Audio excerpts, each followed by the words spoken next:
Rikthehemi në studio, jemi tani në hapësirën e telefonatave. Mirëmëngjes për gjithë ata që na bashkojnë në këtë moment, gjithashtu mirëmëngjes e telefonata e parë për ditën e sotme e shtunë 18 tetor 2025. Telefonata përshëndetje, mirëmëngjes. Mirëmëngjes i nderuar. Përshëndetje zotëri. Martaneshi ju flet nga Tirana sot. Ardhur nga mëngimi posaçërisht për të marrë pjesë në protestë, po për çudi atje u bë festë. Dëshiroja që të shihja dhe ju, por nuk munda. Nuk ju pas, si duhet të qenë në shërbim, studio. Jo, nuk isha, po. Përshëndes gazetaren tuaj dhe televizionin tuaj, që në emisionin Java kishte ftuar një legjend të shqiptarisë, krye legjendën e Gjirokastrës, Dritan Goxha, luftarin në udhëheqjen e lirisë. Dhe kështu duhet vazhdoni që të runi vlerat e mëdha kombëtare atëvetare, se kështu i shërbeni kombit edhe shoqërisë tonë. Faleminderit. Dje isha pjesëmarrës në protestë. Si do duk? Vlerat e mëdha të protestës, ardhja e veteranëve të luftës me uniformën dhe me botën e tyre krijuan një madhështi historike. Nga duke i pamja, sikur pam ushtrinë heroike të lavdishmit Enver Hoxha në kohën e tij, që na mbronte dhe na siguronte jetën. Por pash edhe mjaft të meta e dobësi. Drejtuesit e Kosovës u treguan shumë dinjitos, shumë të ndershëm, por duhet të merrnin timonin e drejtimit të kësaj veprimtarie. Se për mua nuk ishte protestë. Unë nuk kam dëgjuar që në protesta këndohet. Kur udhëheqësit e luftës i kemi në Hagë, në Qeli, dhe aty këndohet. Çfarë kuptimi ka?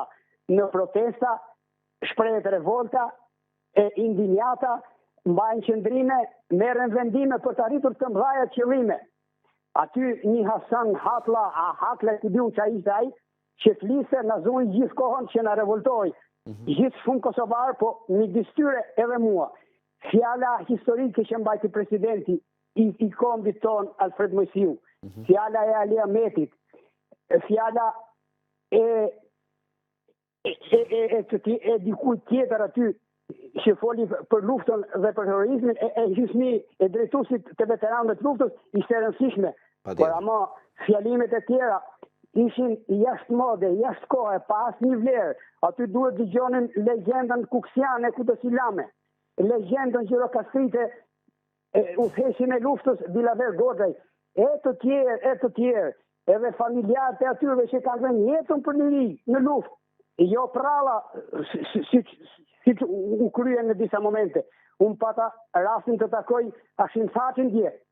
Pra, Hashim Thaçin, djalin e tij, pra të takoj Hashim Thaçin në moshën 28 vjeçare, luftarin e lirisë. Prandaj në të ardhmen ne duhet të kemi të qartë çfarë duhet të bëjmë për të nxjerrë ato nga Qelit. Vetëm Allësia i nxjerr ato nga një bandë kriminale që i ka marrë atje në banda ruse serbe.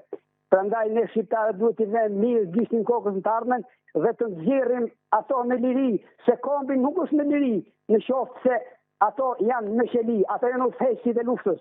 Pra, motivi im ishte që mbaja një portret të madh.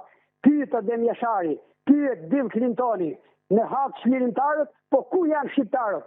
Ato nuk dalin nga burgu dhe nga Qeli vetëm me duke majtur fjalime, por duke gjetur mënyrat tona, si gjetën ato mënyrën që çliruan kombin, edhe ne të nxjerrim ato në liri.